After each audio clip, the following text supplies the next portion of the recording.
Hare Krishna. A warm welcome to all of you for today's Gita live session. The topic for the day is differentiate need and greed. We all have some desires. We all have some bona fide needs. What is that fine line which, if it crosses, it gets translated into greed? So today we're going to discuss more on this. There are a lot of insights we get from Bhagavad Gita where Krishna has directly spoken about greed.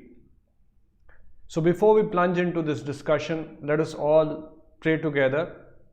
Please fold your hands, join me in offering the prayers. We'll chant few prayers together which will be displayed on the screen, and after that we will get into this discussion. Nama Om Vishnupadaya Krishna Preshtaya Bhutale Shrimate Bhakti Vedanta Swaminiti Namine Namaste Saraswate Deve Gauravani Pracharine Nirvishesha Shunyavadi Paschatya Deshatarine Jai Shri Krishna Chaitanya Prabhu Nityananda Shri Advaita Gadadhara Shrivasadi Gaura Bhakta Vrinda Namo Mahavadanyaya Krishna Prema Pradayate Krishnaya Krishna Chaitanya Namne Gauratvishe Namaha Namo Brahmane Devaya Go Brahmane Hitaya Cha Jagadhitaya Krishnaya Govindaya Namo Namaha He Krishna Karuna Sindhu Dinabandhu Jagatpate Gopesha Gopika Kanta Radha Kanta Namostute Tapta Kanchan Gaurangi Radhe Vrindavaneshwari Vrishabhanu Sute Devi Pranamami Hari Priye Vanja Kalpatarubhyascha Kripa Sindhubhya Evacha Patitanam Pavnebhyo Vaishnavebhyo Namo Namaha Hare Krishna Krishna Krishna Hare Hare Hare Rama Rama Rama Hare Hare. So today we are going to talk about three aspects. First, we are going to talk about what is the root cause of greed. Krishna in the Gita says there are three gates leading to hell: lust, anger, and greed. So what's the root cause? Why are we greedy? Why greed overpowers a person? Although many of us know it is not good to be greedy. So that's the first thing we are going to cover. Second aspect is, what are the consequences? Why greed is dangerous? Why Krishna says there are three gates leading to hell and one of them is greed?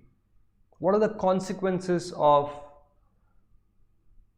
a person who gets trapped by greed? And third, which is the most important one, what is the cure? What can we do? Yes, we understand it's not okay to be greedy, but presently we have fallen trapped to these base enemies: lust, anger, greed, pride, envy. What can we do to come out of it? What can we do so that we, so to say, neutralize these enemies? So that will be the third and the final aspect. First, let us understand what is the root cause of greed. We see a lot of shortages in the world around us, a lot of people dying of malnutrition, people not having enough roti, kapda and makan. There seems to be a deficit. Sometimes we wonder why Lord has made this creation where there is a deficit. Why so many people are dying of hunger. So there is saying, earth provides enough to satisfy a man's need, but not every man's greed. So in other words, if we see shortages in this world, it is not because earth has not provided enough. It is not because of overpopulation. It is because of man's greed. So I'll just share few quotes from Bhagavad Gita, Bhagavatam, which gives us a clue what is the root cause of greed. From the mode of goodness, real knowledge develops. Krishna in the Gita talks about three gunas: Sattva-guna, Rajoguna and Tamoguna. And depending on the modes which influence us, we develop some characteristics. From the mode of goodness, if mode of goodness is predominantly influencing us, we are in Sattva-guna, then real knowledge develops. From the mode of passion, if we are too much rajasic, if we are influenced by Rajoguna, then greed develops. So we are talking about the root cause. The root cause is Rajoguna. Kam esha krodh esha Rajoguna samudbhavaha. This mode of passion is the root cause, is the breeding ground for greed.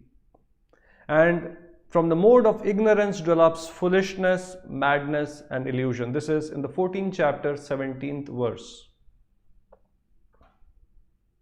Krishna extensively talks about the three gunas: food in the mode of goodness, passion and ignorance, sacrifices, work in the mode of goodness, passion and ignorance, and many instructions Lord has given how we can gradually elevate from Tamoguna to Rajoguna to Sattva-guna and even transcend Sattva-guna to Shuddha Sattva.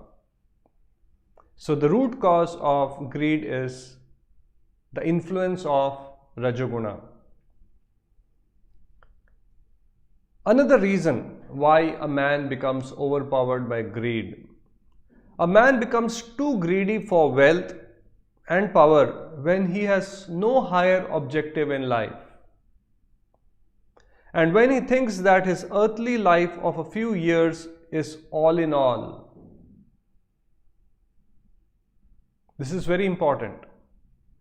We are spirit soul, we are eternal. This life is a small phase in our eternal existence. Just like in a drama, a person acts like a king, but he is very much aware that he is acting like a king. He is not the king. He is playing the role of a king, and very soon when the drama gets over, he has to come back to his original identity. So likewise, when a person forgets that this earthly life is a small phase in his eternal existence and considers this life as all in all, and there is no higher objective in life, the objective of life is eat, drink and be merry, then a person invariably will fall under the clutches of greed. Ignorance is the cause of all these anomalies in the human society, and to remove this ignorance, especially in this age of degradation, the powerful sun is there to distribute light in the shape of Srimad Bhagavatam. So because of ignorance, we forget who we really are. We think that this earthly life is all in all, I am this body, and there is no higher objective in life. If that is our consciousness, then invariably we will fall under the clutches of greed. So this is what Srimad Bhagavatam is saying. Bhagavad Gita is saying the root cause is Rajoguna, mode of ignorance, mode of passion. And the Bhagavatam is saying that when we are ignorant of ourselves, when we think that there is no higher objective in life, the philosophy of life is eat, drink and be merry, and definitely such understanding of life will brew greed in the mind-body system.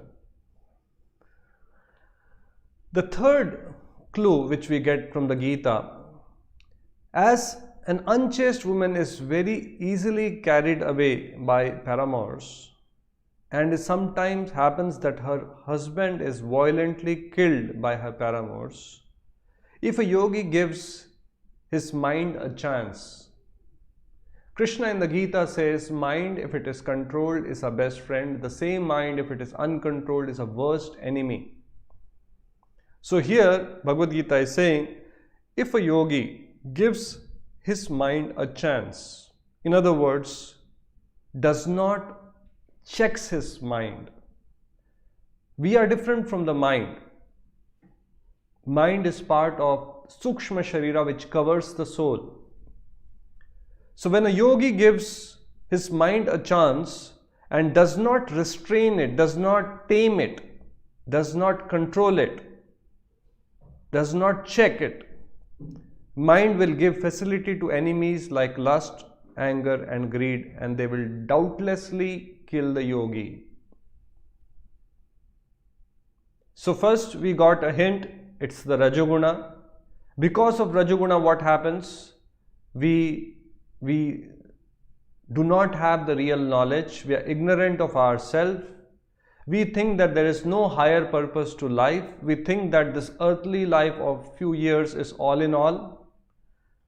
The philosophy of life becomes eat, drink and be merry. And then Bhagavad Gita also gives us a clue that if our mind is untamed, unchecked, the mind can give rise to enemies of lust, anger and greed, and this can kill the yogi. Also in the Srimad Bhagavatam it is said, the mind is the root cause of lust, anger, pride, greed, lamentation, illusion and fear.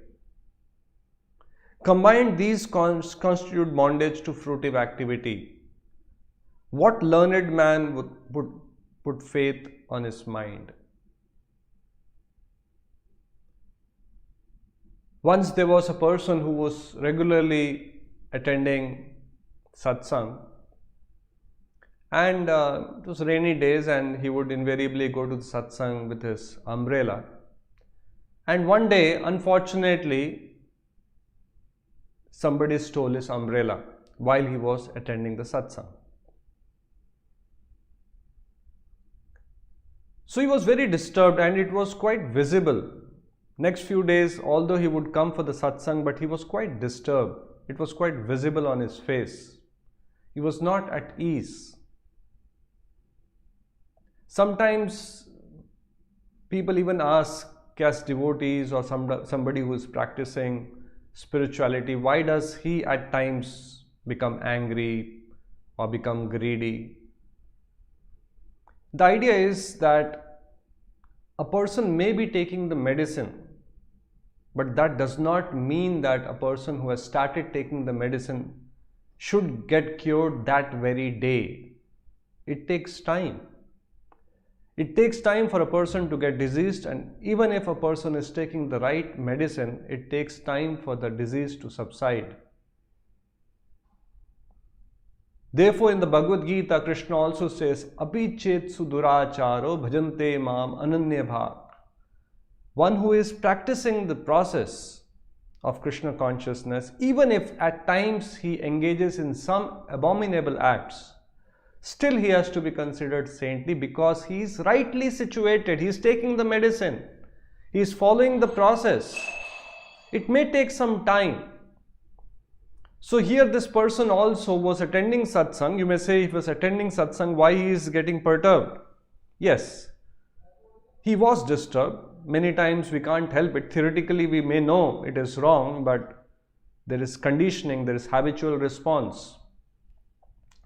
So this person was quite perturbed, was quite disturbed. He could not focus, and the speaker could make it out because he was in the front row and he was always a little jittery and not comfortable.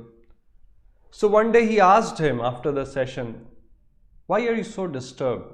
You look so agitated." So he clearly told Swamiji what to tell. Unfortunately, I lost my umbrella and I'm so disturbed. I wonder why a person has stolen in such a auspicious gathering. And somehow I am missing my umbrella. More so, it's rainy days. I can't afford to buy another one.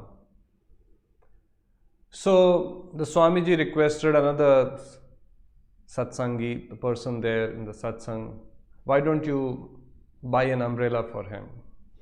And next day the person got him a new umbrella.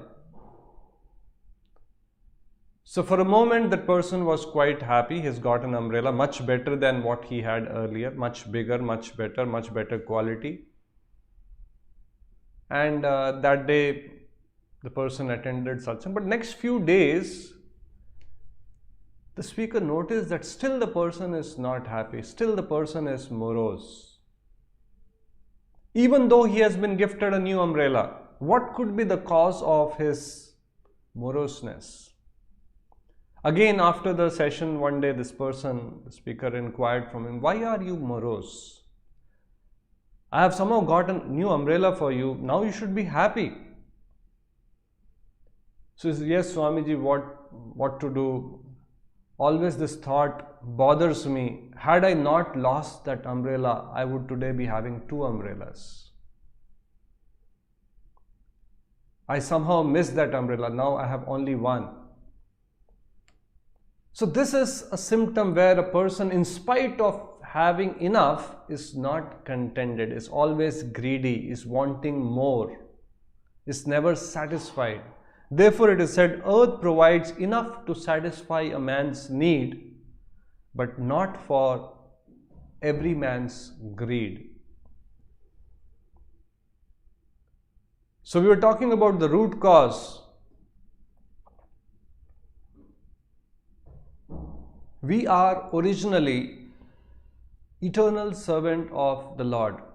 Jivera Swarupa Hoye Nityera Krishna Das. But we have come in this world forgetting our real position, having rebelled against the Lord.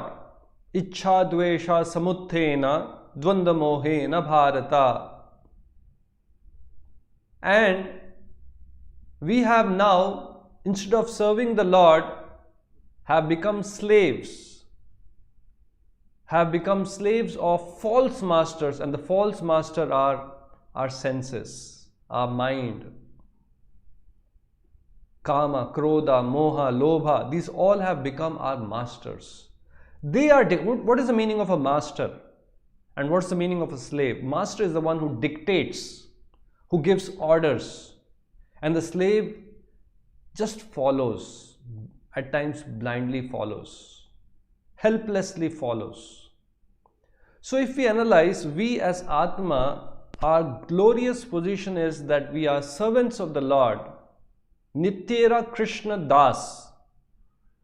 But unfortunately in today's world, we have become the servants of false masters in the form of our senses and the mind. That's why it is said, if the mind is given a chance, mind will give rise to lust, anger, greed, and it will kill a yogi. So the mind and the senses have become our masters.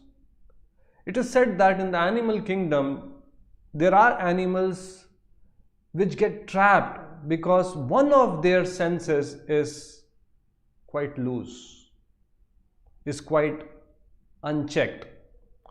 And a hunter or a person who is trying to catch that animal has a clue, has an understanding, and that becomes the trap for that animal. For that matter, a fish, when a fisherman goes, he puts a hook with a bait. Although the fish is not hungry, Just because the bait is very, very tempting, it will go for it, not knowing that behind that bait is a hook and the fish gets trapped. Likewise, there is deer. One of the sense of the deer, which is the power of hearing, becomes the cause of its death. The hunter knows, otherwise the deers can run very fast and it's very difficult to chase and hit them or kill them. So the hunter would arrange for playing very good music, soothing music, and the deer becomes so enchanted with that music, with that beautiful melodious sound, it just stays put in one place, rapt attention, just hearing that melodious sound, and the hunter shoots the deer down. So likewise, for each of the senses, there is an example from animal kingdom where the animal gets trapped because that sense is weak. That's a weak point for that animal. But it is said that man is said to be a rational animal, but unfortunately, in the case of man, it is not one sense, it's not two senses, it's not three senses, it's all the five senses by which we are getting tempted, we are getting trapped. Our eyes, we're constantly looking for seeing beautiful forms. Ears, always hankering for melodious sounds. Tongue, always wanting to taste palatable foods. So likewise, in present times, we have become slaves of our minds, slaves of our senses, and that has given rise to lust, anger, greed, pride, envy, and so forth. So these are the root cause why we are in this present situation. The next point, the next important aspect which we want to cover is, what are the consequences? What happens if we get trapped by the enemy called greed? Here Krishna is saying the three gates leading to hell. The life, our present life can become hellish, and the life after death can also be hellish. So, what are the consequences? Once there was a bird, a two-headed bird called Bharunda.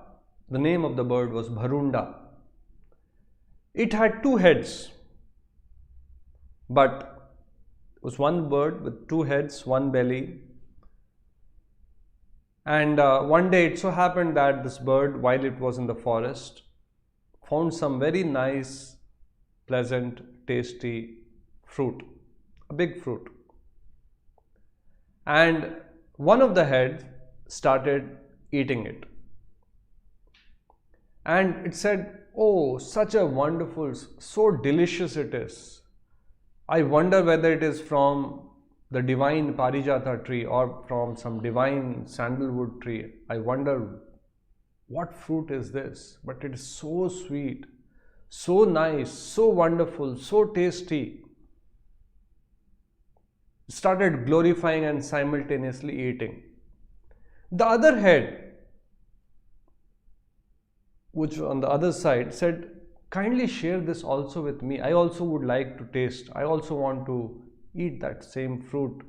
You're glorifying so much. It is so delicious. It's so nice. It's so tasty." So this head, the one who was tasting, said, "Why you have to eat? Anyway, we have a common stomach. Why you have to eat? I am eating it. That's enough. Anyway, we have common stomach and we will share the energy." And it deprived an opportunity to the other head to eat or relish that fruit. From that day, the other head developed great enmity or hatred towards the other head. So much so, day and night, it was also always thinking how to take revenge. We see in present times also, family members, two brothers in the same family can end up being enemies, court cases. So the other head became very envious, developed a lot of hatred and looked for an opportunity when it can take revenge. So one day while they were in a forest, the other head found a poisonous fruit, a very poisonous fruit, and deliberately started eating it. The other said, wait, don't eat, it's poison. Don't you know it's poison? It's poisonous, don't eat, we'll die. But the other head wanted to teach that head a lesson, kept on eating, ate that entire poisonous fruit, and the bird, both the heads including, died.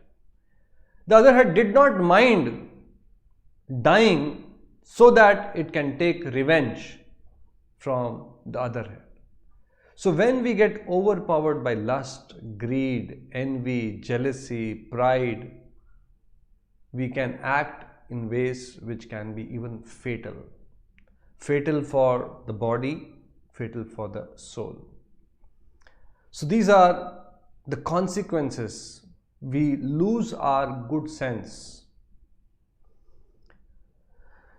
It is said that he who is not contented with what he has will not be contented with what he would like to have. We all have goals, we all have aspirations, we all are looking for happiness, we all are looking for contentment, satisfaction, joy. If we are not contented and happy and joyful with what we have, there is no guarantee that even after we achieve our goals, our aspirations, we will be happy, we will be contented. Life always becomes, so to say, a rat race, waiting for something to happen, hoping against hope that I'll be fully happy, I'll be fully satisfied. The three gates leading to hell: lust, anger and greed. Every sane man should give up these, for they lead to degradation of the soul. So this is another consequence. It degrades the soul. It makes us forget our real identity. We lose our good sense.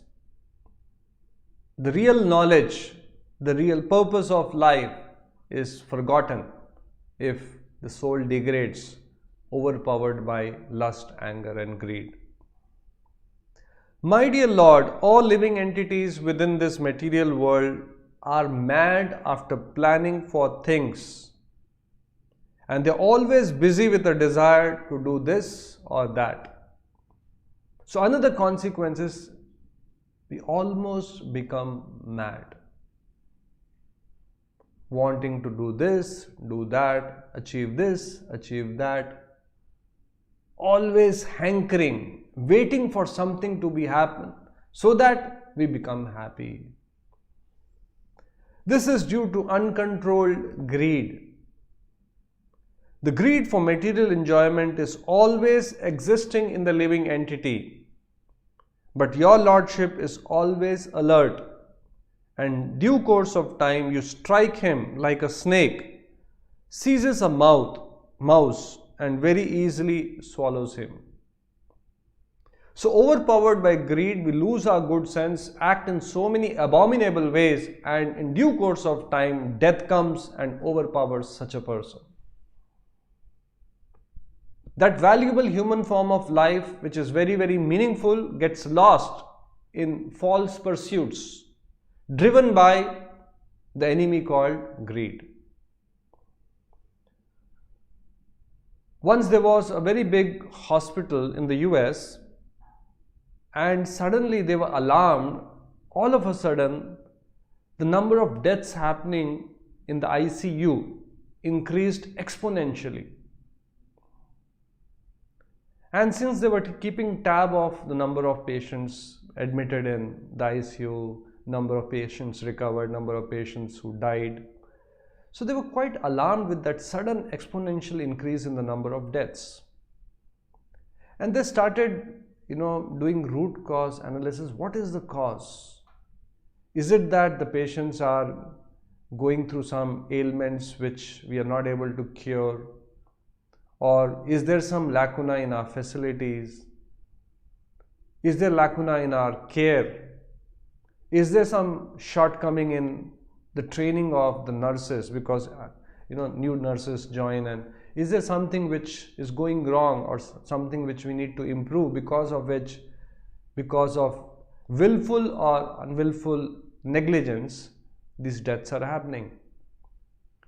So they started doing root cause analysis, and eventually they found out, and what they found out was very, very shocking. They found that the nurses in that ICU, they were addicted and they were gambling, and on each patient in the ICU they used to have betting done, just like you have betting in sports. You bet which team will win by how many, and there is always a ratio and basis that there's a risk involved, and the gains, proportionate gains depending on the risk involved. So you bet on a particular team, bet on a particular horse. So the nurses started betting, and they would bet on a particular patient as to how many days this patient will survive, or after how many days the patient will leave the ICU or will die. And it so happened that some of the nurses, in order to win the bets, even if the patient is recovering, will go and turn off the ventilator so that the patient dies. This is a real life story. Actually, it has happened. People, out of greed, lose the good sense, think that this earthly years of as all in all, and end up doing such abominable acts, including taking someone's life. So greed can be very, very dangerous, and that's why Krishna says that 3 gates leading to hell.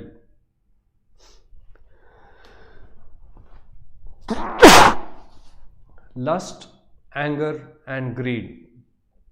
So we'll talk more about this particular enemy called greed in today's session. We'll also cover what is the cure. Finally, what's the remedy? How we can come out of it, how we can conquer this enemy called greed. Before we get into that discussion, let's all have some kirtans, and then we'll have this discussion. Hare Krishna, Hare Krishna, Krishna Krishna, Hare Hare,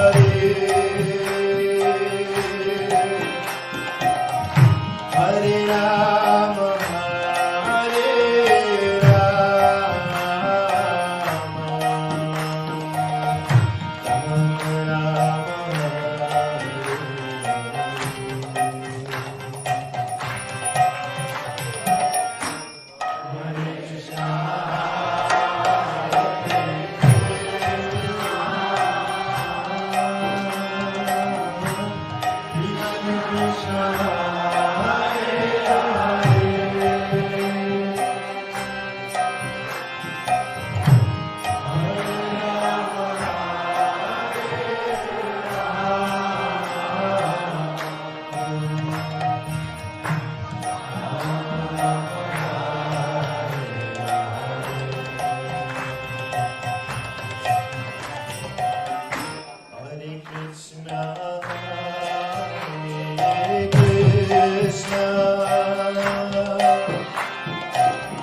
Krishna Krishna, Hare Hare,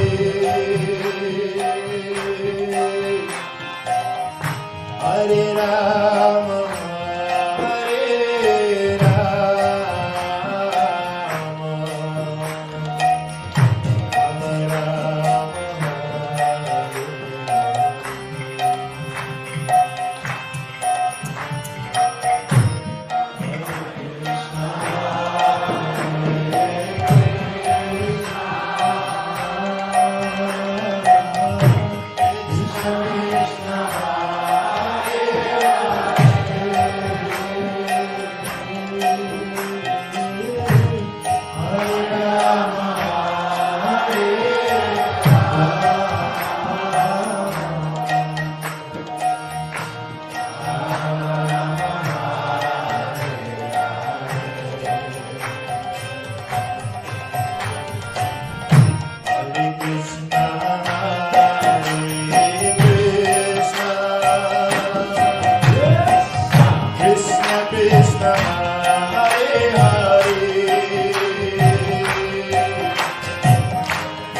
Rama, Hare Rama,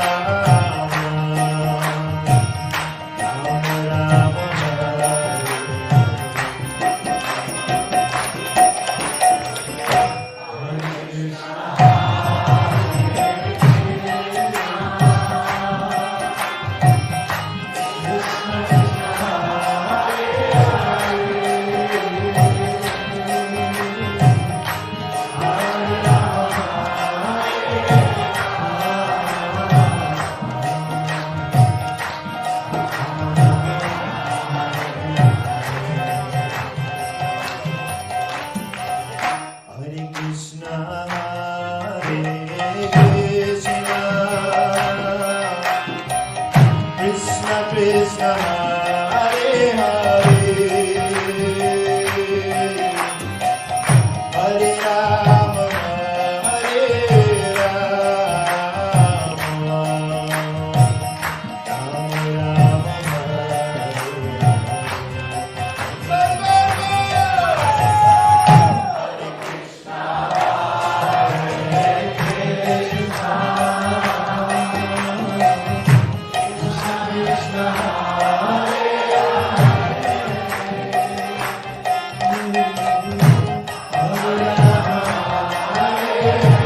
A quick recap of what we have so far covered. First, we covered about the root cause of greed, and in that there were three important subpoints. First was when a person is overpowered by Rajoguna, mode of passion, invariably it will give birth to lust, anger and greed.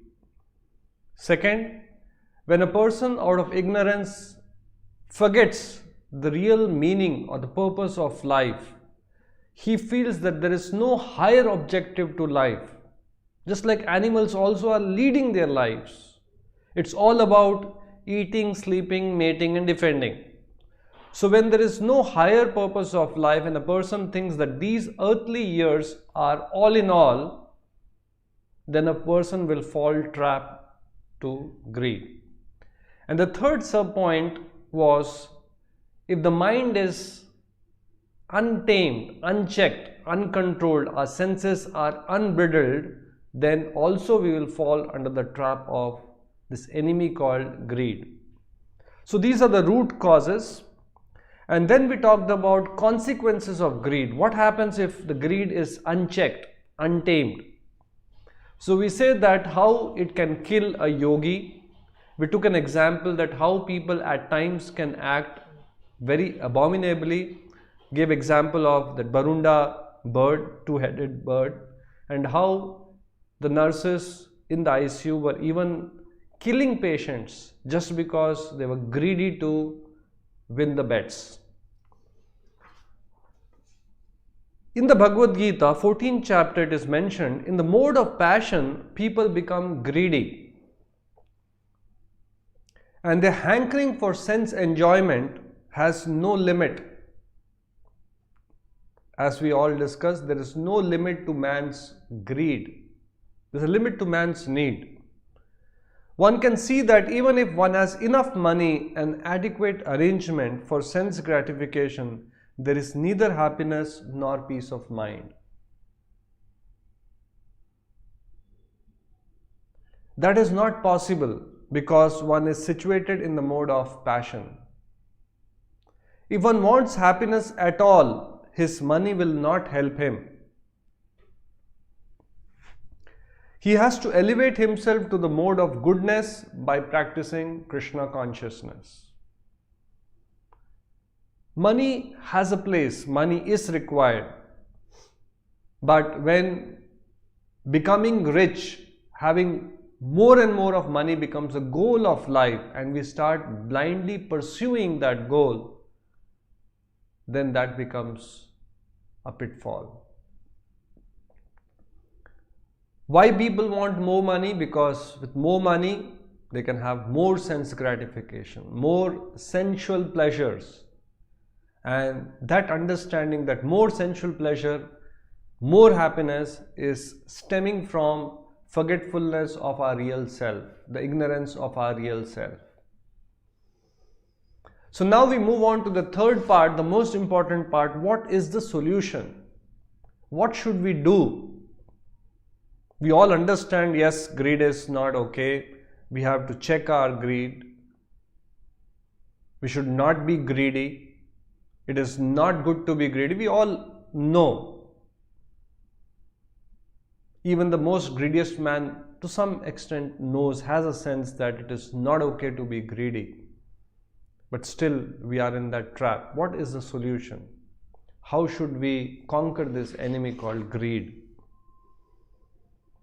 In the Bhagavatam, 3rd canto, it is mentioned, if we engage our minds in Krishna, naturally the consciousness becomes purified and there is no chance of entrance of material desire and greed. Krishna in the Gita says, mind, if it is controlled, is a best friend. And the same mind, if it is uncontrolled, is a worst enemy.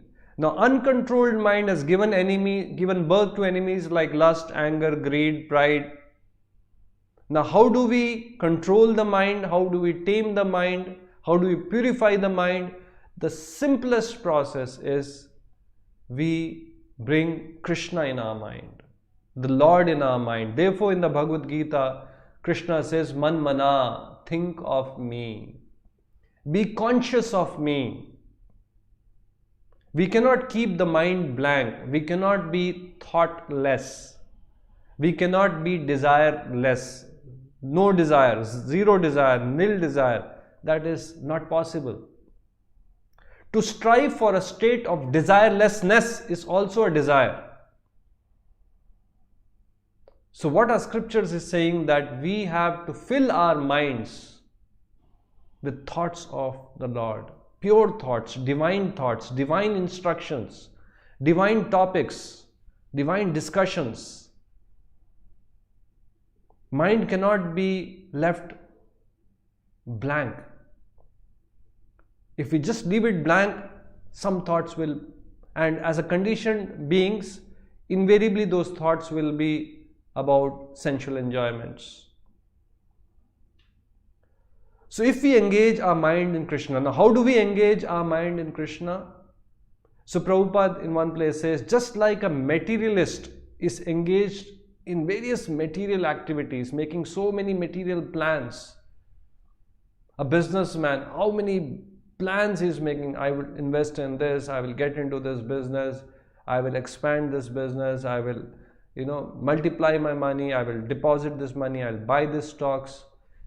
It's all about planning and engaging in various material activities. Likewise, Prabhupada says a spiritualist should engage his mind in spiritual activities. Now, spiritual activities does not mean that we do not have right now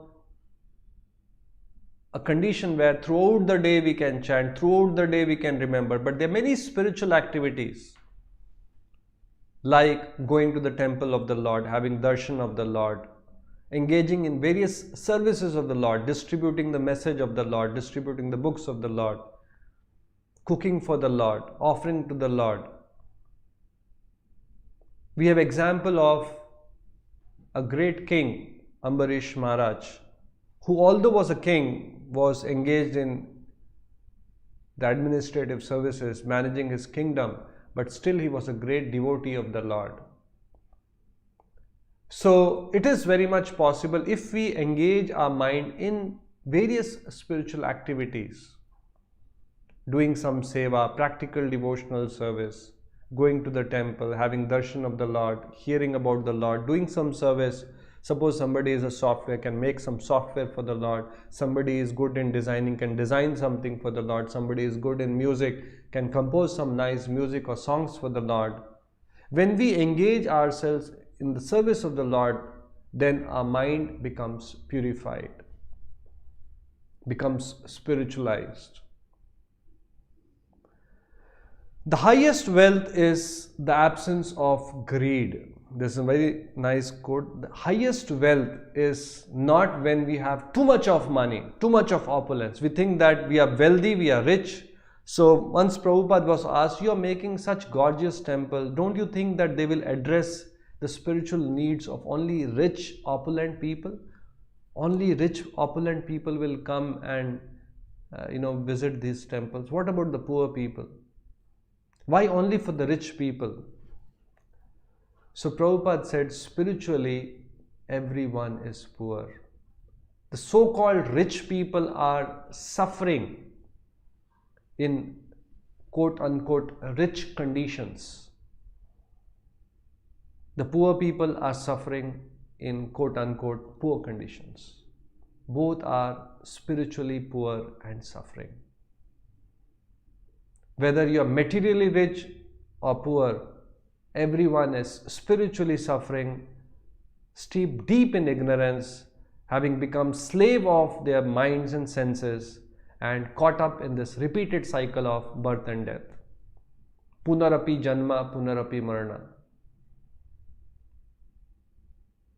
A rich person may be in very opulent surroundings, may have the best of doctors treating him, but still is not absolved of diseases, is not absolved of old age, is not absolved of death. The richest of rich is the one who is not a prisoner of greed. The richest of rich is also a prisoner of greed, but he is not rich in the real sense. Whereas a person who may be having very limited assets or very limited resources may be rich because he is not overpowered by greed. Choose to want less rather than to have more. Every one of us have a mentality, I want this, I want this, I want this. So many material desires. Choose to want less. That is better than a desire to have more and more. In other words, we have to regulate our mind, regulate our senses. And that's only possible if we engage our mind and senses in the service of the Lord. When one is completely cleansed of the impurities of lust and greed produced from false identification of the body as I and bodily possessions as mine, one's mind becomes purified. In that pure state, he transcends the stage of so-called material happiness and distress. So when our mind is completely cleansed of the impurities of lust and greed, which is stemming from that ignorance, aham mameti, I and mine. I am this body and everything connected with this body is mine. When one comes out of this ignorance, one becomes purified. Now the question is, how can we come out of this ignorance? In the Bhagavatam it is said, Hari guna shiptamatihi, our mind should be engrossed, should be captured by the glorious pastimes, the qualities, the form, the beauty of the Lord. Hari guna means the gunas, the qualities, the pastimes. Shiptamatihi, our mind should be completely absorbed. This reminds me, many years ago there was a visit of ex-president of United States, Bill Clinton, to our Jaipur Akshapatra kitchen. So it seems many days before his visit, at least 7-10 days, there were a lot of preparations being made. There was a secret service agency hired by the US government who came 1 week in advance and were making very detailed arrangements and planning for that event. He was supposed to come and serve the food to the Akshapatra children and also visit the kitchen, because he had heard a lot about it and he wanted to personally come and see. So they came and a lot of detailed plans were made, what time he will arrive, where his car will come and stand, who will come and receive, which path he will take, who will escort him while he is on the visit to the kitchen, who will speak to him. And they were very, very meticulous in their plan. Everything was getting documented. The names of the persons were being put. So and so person will receive, so and so person will garland, so and so person will speak. There were only 2-3 photographers who were allowed to actually take the photo. Otherwise, they had their own photographers who were enrolled or registered with them, who would only come and take pictures. So the entire event was planned. And in fact, they were quite blunt, quite in that sense that if we see any nuisance, if anyone barges in or anyone comes in which is not as per this plan, we'll throw that person off. Because there were some, part of that security, part of those were some Americans, bodyguards, well built. So we'll throw that person out. They were quite blunt in that sense. And that final day, we had called the Akshepatra children also, so about 100 odd children and a lot of people gathered in the campus waiting for him to arrive.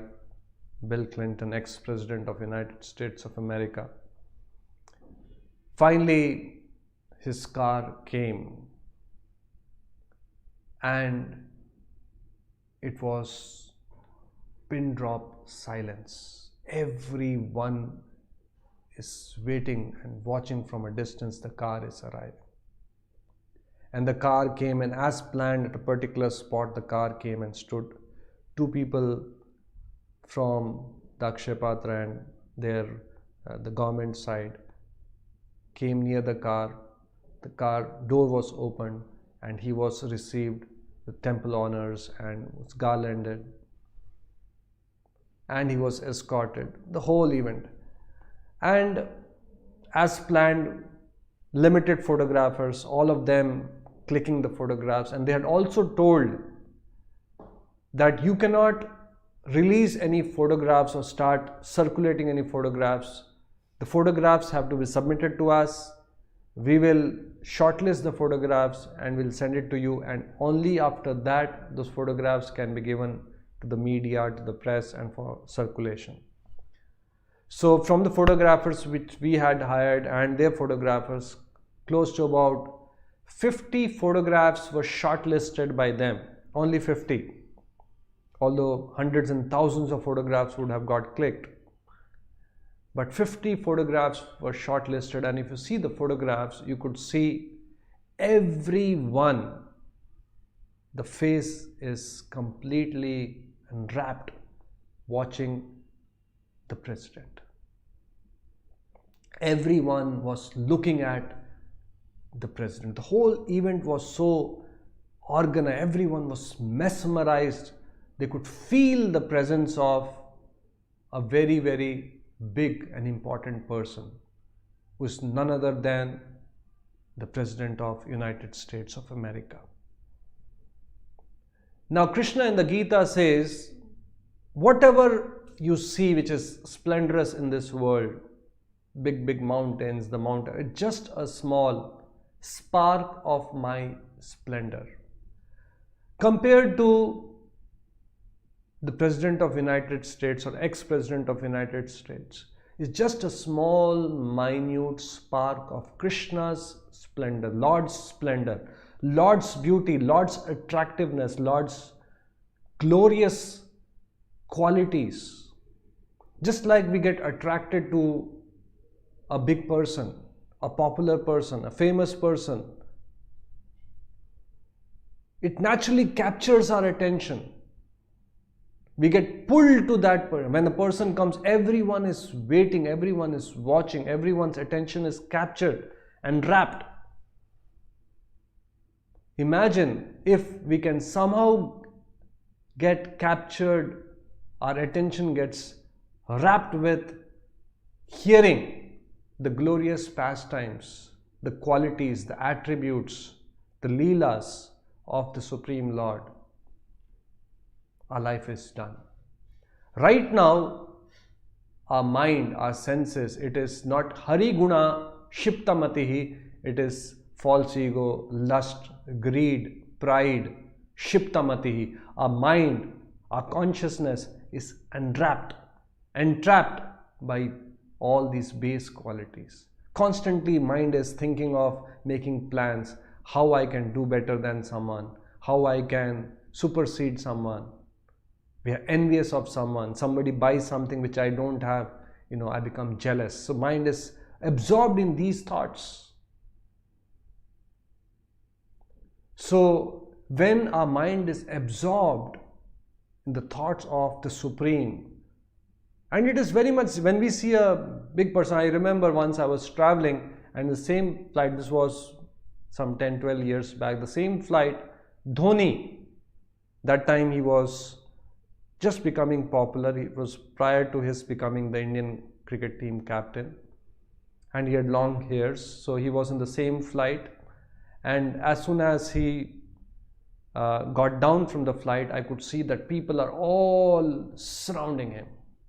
Although there was some security guards trying to, keep people away, but they all surrounded, and everyone is taking selfie and taking autographs, and they were so hooked on. I could see from a distance. That time I was not quite, I couldn't even, later on I got to know that, he is in the Indian team and is doing quite well and all that.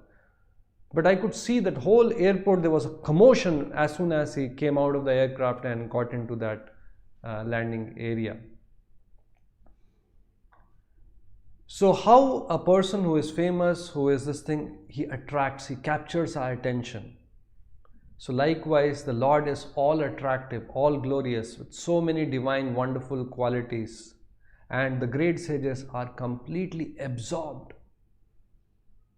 Their consciousness is completely absorbed. Only and only if we have our mind and senses absorbed in the Lord's service, thinking of the Lord, hearing about the Lord, chanting the glories of the Lord, then only we have a hope that we can free our mind from the traps of these base enemies.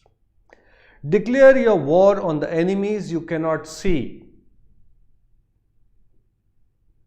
Pride, arrogance, selfishness, greed, lust, anger, cheating, gossiping. If you can master and destroy them, we all have enemies. Many times we think enemies means gross enemies, like Pakistan is an enemy, or so and so person who has taken my money is an enemy. But we have enemies within. Pride, lust, arrogance, selfishness, anger, cheating propensity, gossiping. If you can master and destroy them, then you will be ready to fight the enemy you can see. Otherwise, from within we are getting killed. From within we are getting disempowered. These enemies are eating us up. So that is what great devotees, great sages used to do. They were building from within. They were fighting the enemies from within. And the battles outside were almost became null and void, because otherwise we create our own battles. Because of lust, greed, we create complicated situations, and whole life we are battling with those situations. Self-created battles we fight. We see a lot of movies where complicated scripts with so and so complication, this person ran away with someone, and it's all the game of lust, greed. A whole movie, the entire complication is all about a person's lust was untamed, unchecked. So we will take up some questions. We have questions today. The first question is from Virendra. Prabhuji, do you feel that man has become more greedy in the post-industrial revolution world than the pre-industrial revolution world? To some extent, yes, because post-industrial revolution, it has created, even in this present times, with all the technological innovations, there are more so-called objects of sense gratification available to us. Earlier, people were living in villages. The whole surroundings were simple. Even if they want to, they had limitations. But in today's world, sky is the limit, they say. There is unlimited opportunities to gratify the senses, and hence, And in the name of advancement, people have increased the sense objects.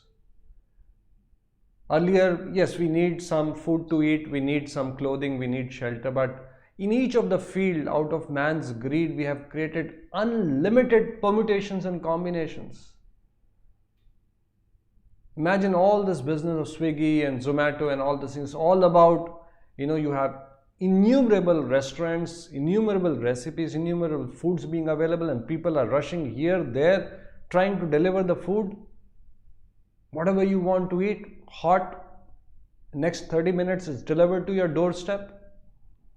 Yes, the sense objects have increased, the temptations, allurements have increased. That's why it is said that Kaler Dosha Nidhe Rajan Kali Yuga is an ocean of faults. But there is one good quality, simply by chanting the names of Lord. Kirtanad Eva Krishnasya, all the anomalies, all the lacunas we have in this age of Kali, we can overcome them.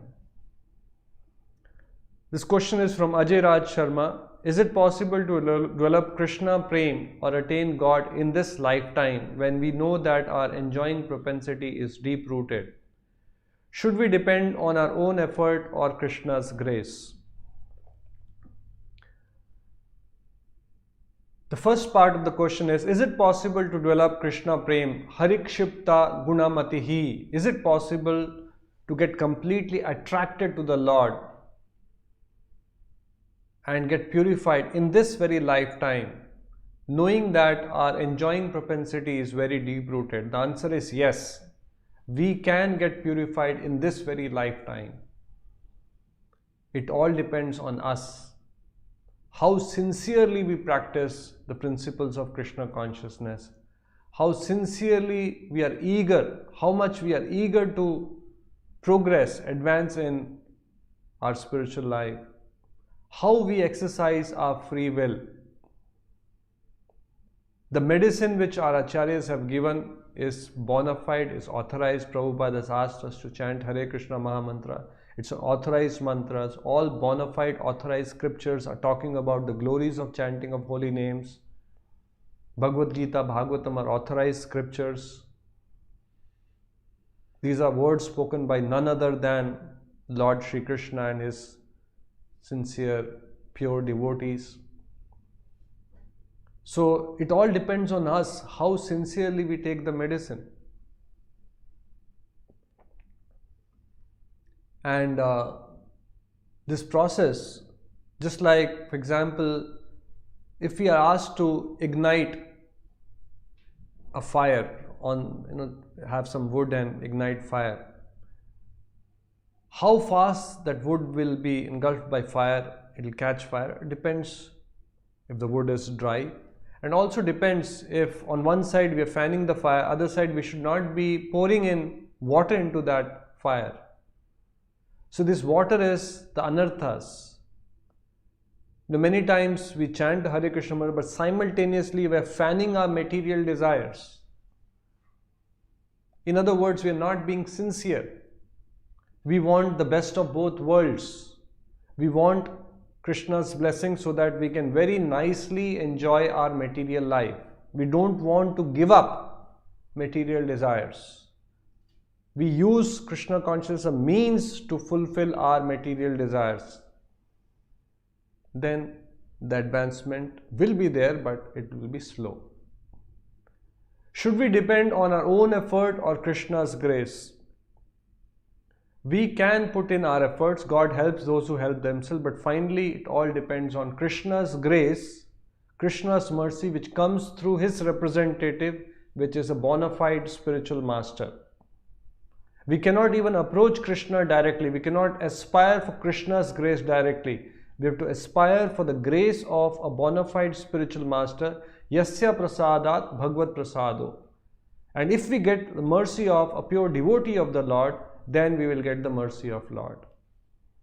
So we should put in our effort. God helps those who help themselves, but follow the instructions of a pure devotee and try to serve him, try to please him. By pleasing him, we'll get his mercy, we'll get the right direction, we'll get the right instructions. we'll get the right intelligence, where to put our efforts, what to do, what not to do. And when we get the mercy of a pure devotee, we get the mercy of the Lord, and our path to liberation, doors to liberation gets opened. Again, the question is from Virendra. Will satisfaction of our mind control both our need and our greed? Satisfaction of our need is not just dependent on mind. There's so many parameters involved. Our karma. Based on our karma, we are blessed with Janma, Aishwarya, Shruta, Shri, our birth, our beauty, our opulence, and our intelligence. So not necessarily if the mind is controlled, all our needs will be met. Yes, our needs can be minimized. In that sense, we can be happy. In that sense, we can be satisfied. And for sure, if the mind is controlled, Bhagavatam is saying, Bhagavad Gita is saying, we can save ourselves from the traps of the enemies of lust, greed, envy, and so forth. For sure, Krishna also says in the Gita, mind, if it is controlled, is our best friend. And the same mind, if it is uncontrolled, is our worst enemy. So we should try to purify the mind. And for sure, if we purify the mind, if we tame the mind, if we check the mind, we can keep ourselves away from the traps of these enemies. This question is from Jyoti Takne. Could you please share your wisdom on difference between habitual response, reaction, and stimulus? Why stimulus begin original innocent to seek Lord, lost, not preserved? The question is little not clear, but nevertheless, whatever I have understood, I will try to answer. There is a stimulus. For example, somebody is irritating us. Somebody has spoken some harsh words. It's a stimulus. Now, broadly speaking, we have two ways to respond. We can respond intelligently, or we can react to what has happened to us. So that's what is the difference between habitual? Many times our habitual response is we react to situation. We do not have spiritual perspective. We don't have a tamed mind. We don't have the higher instructions in mind how we should respond to a situation. We impulsively act. We react to the situation. But what is recommended is we respond intelligently. Suppose there is some object, it is very tempting. Conditional response is just jump over it. But intelligent response is, even if we are getting attracted, knowing that it is not good for me, not for my self-interest, I restrain myself. I control my senses. I control my mind. So therefore, spirituality is all about how we regulate our senses, how we regulate our mind. Although there may be allurements, there may be temptations, things are pulling us, but how we can restrain ourselves keeping spiritual instructions in mind. This question is from Gyu Dikshit. What should be our need in present days of inflation, increased cost of decent living? I mean, how one should save for future? Prabhupada gave a formula for Grahastha devotees who are very sincerely trying to practice Krishna consciousness. In fact, Krishna consciousness is not only for the devotees who are in the temple, who are practicing it full time as missionaries. We are talking about being Krishna conscious. So Prabhupada said a person who is sincerely practicing Krishna consciousness, he gave an indication how he should bifurcate his earnings. Again, it depends on how much a person is earning. Prabhupada said that 50% of what you earn should be used for the service of the Lord.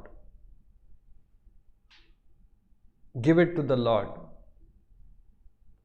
and 25% save for your family and for your future needs, some kind of savings, and 25% for your immediate needs. Now, this is the principle. In other words, some bit for the rainy days, some bit of, for the future, family, some bit for your immediate needs, and 50% for. Now, depending on how much a person is earning, where he is situated, his sincerity, his sacrifice, his surrender, a person can work on it. Somebody can start with 10% of what he earns.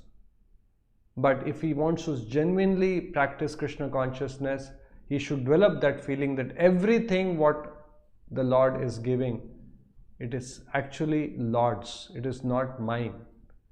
And the proper use of what I have is in the service of the Lord. So with that understanding, with that realization, one can try to maximize, slowly, gradually increase that contribution and come to the level of 50%. Now all these are details, whether it is before tax, after tax, after all the statutory deduction, all these are details. The principle is that now everyone's circumstances are unique, everyone's situation is unique. Keeping this principle in mind that a sizable portion of what we are earning should be used for the service of the Lord because it is Lord's. Then our life becomes genuine sacrifice and we will be freed from all the entanglements. We will be liberated in that sense. Otherwise, what happens is we earn and deploy that earnings in gratifying our senses and we get entangled. So, yes, depending on what we are earning, Krishna also does not forbid us to, decent living is very much required. Enough for us to, a decent house, a decent, for example, for clothes, 3 sets, 4 sets, 5 sets should be good enough. But many people have whole wardrobes filled with all kinds of clothes. Okay, somebody is outside, he has to go for, he should have one kind of dress for party, one kind of dress for this thing. Okay, 7 sets, 10 sets, maybe 12 sets. But more than that is all greed. Likewise for everything. Yes, we require sufficient nutritious food, a decent food with good healthy so that we can keep our body healthy. But these days people make elaborate arrangements to satisfy the tongue, which again will fall under the category of greed. This question is from Rajeshwari Rao. Arjuna, although after knowing truth that soul is not slain, why did Arjuna lamented on Abhimanyu's death and with revengeful state swear to kill Jayadratha? As I told all of in the earlier this thing, especially when it comes to the Lord and Lord's devotees, a similar question was asked that Arjuna was a great devotee of the Lord. Why did he fall under ignorance, more so in the presence of the Lord? Krishna Surya Sama Maya Haya Andakar, Jahan Surya Haya Nahi Tai Maya Adhikar. Wherever there is sun, there cannot be darkness. Then how is it that the Lord is right next to Arjuna and Arjuna is an illusion? So when we come across these pastimes, Prabhupada explains Arjuna was not an illusion, he was a pure devotee of the Lord. But the Lord made him come under this illusion so that he can ask profound questions, which is not only for him, for the entire mankind. Krishna could speak the Bhagavad Gita, which can benefit the mankind for all times to come.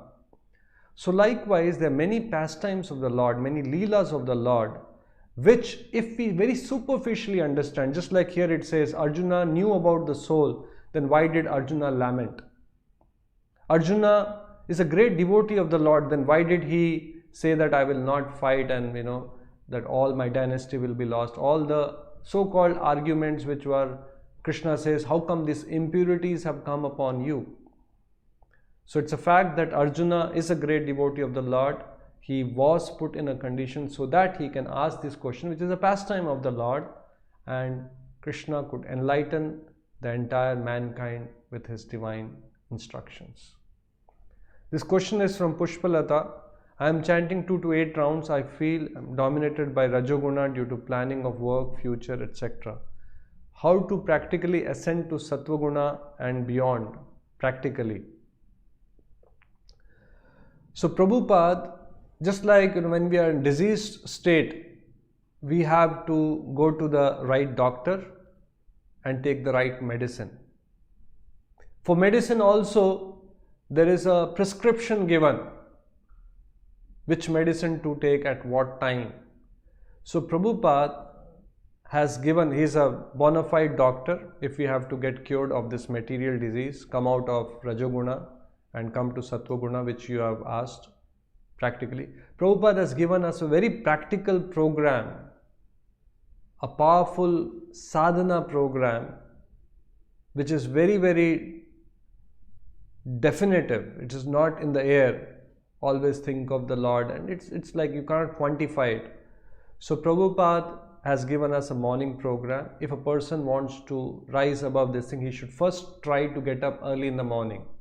Make the best use of the Brahma Muhurta time. What is Brahma Muhurta? Brahma Muhurta is 46 minutes before, one Muhurta is for 46 minutes, and Muhurta, not 46, 92 minutes before sunrise, the Muhurta starts, and that's called Brahma Muhurta for 46 minutes. We should try to make use of the Brahma Muhurta, get up early in the morning. It is full of Sattva Guna, and engage in various spiritual activities. Prabhupada said start the day with Mangala Arati. You can go to the YouTube, just type Mangala Arati, Guru Ashtaka, morning prayers. We all start a day with that. And then we can also share with you audio recording of the morning sadhana, Tulsi Arati. Even if we cannot sing, we can just play the audio, and we can have a Tulsi plant in our home. We can circumambulate it. Then we can chant our rounds. You have said that you chant 2 to 8 rounds. We can gradually increase slowly and steadily and come to 16 rounds, which is a magic number Prabhupada recommend. Anyone who wants to sincerely practice Krishna consciousness should chant minimum of 16 rounds. All the scriptures is saying Kirtaniya Sada Hari. Then invariably we should try to worship, have Guru Puja. As I said, mercy of Guru is very important. Yasya Prasadat Bhagavad, to come in touch with a pure devotee of Lord and to get his mercy is very important for us to advance in spiritual life. So there is a Guru Puja which we can share with you, and we can offer that Guru Puja, we can chant that Guru Puja, we can actually have a picture of Srila Prabhupada and we can do a small Arti. Arti means a lamp, an agarbatti, offer some flowers. It could be as simple as that. And while we are doing that Arti, we can also sing that Guru Puja. These are simple things which we can do, which will go a long way in getting Prabhupada's mercy, Krishna's mercy, and they will direct us dynamically how we can further progress in our spiritual life to increase Sattva Guna. So make the best use of the morning time, try to increase your chanting, see if you can also include some bit of Guru Puja, Mangalarti in your daily schedule, and start offering the food what you are eating. Try if you can eat sattvic food, in the food which is cooked and offered to the Lord. Eat the remnants of the food. If you can include some of these things in your daily schedule, it will go a long way in coming out of the lower modes and increasing Sattva Guna. This question is from Tribeni Subuddhi. How to deal with greedy persons?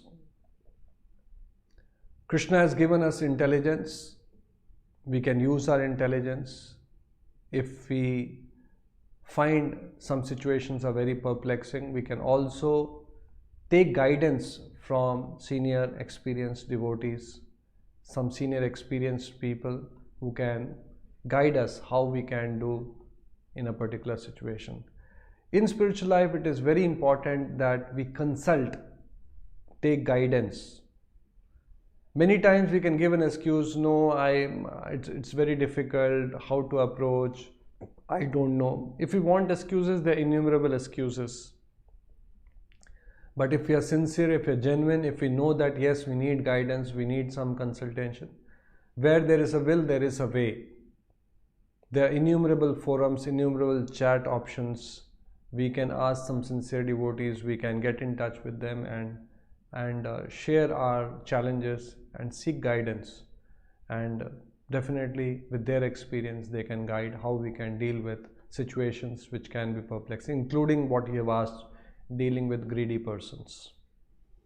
So thank you very much. It was nice to have all of you with us today. Look forward to having you again next Sunday, same time, 4:30 p.m. Hare Krishna.